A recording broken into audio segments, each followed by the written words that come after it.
This video is sponsored by Z2U.com, who offer heavily discounted COD points. If that sounds interesting to you, why don't you head over to Z2U.com today? Now, the dual kodachis are one of the few melee weapons we've had added to Warzone 2 and Modern Warfare 2, and they're actually really fun to use, and you look cool using them. Previously, these were a battle pass unlock, but now you can unlock them via a challenge, which is to get an incredible 100 kills using melee weapons. Alternatively, you can unlock the kodachis, or any weapon for that matter, by extracting them in DMZ. If you are looking for someone to drop this for you in DMZ, by the way, you can find players in my Discord, the link for which is in the description. Or you can become a deluxe member of the channel and join in our weekly gameplay days, and I'll drop it for you. Anyway, we're focusing on the melee challenge. It's important to note that the melee weapon kills are with actual specific melee weapons, like the knife or riot shield. It won't count to just hit someone with your weapon. Of course, this is infinitely easier on Modern Warfare 2 multiplayer. Just drop into a shipment game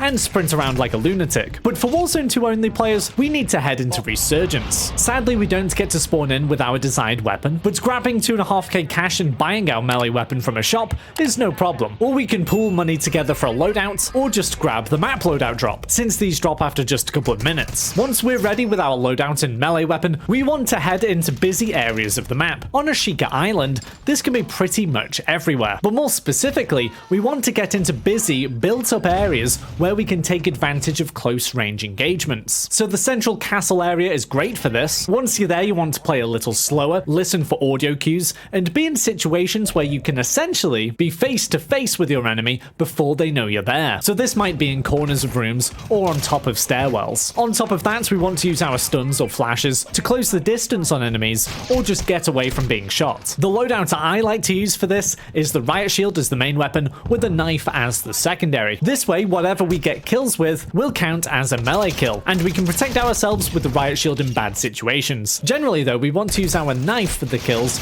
because it's a 2 or 3 hit down instead of a 5 hit down with a riot shield. A good tip if you end up with a normal weapon and a melee weapon though, is to down people with the normal weapon and then finish them off with the melee weapon, as this still counts. Because it is Resurgence, the chances are you're going to have lots of opportunities to pick these melee kills up, particularly if there are shops nearby and loadouts near you as well, because these just draw players in. Hopefully this helps you out, and now that you're done here, why don't you check out the fastest way to get trophies for the Trophy Hunt event, or head here for the one-shot snipers that you need in Warzone 2.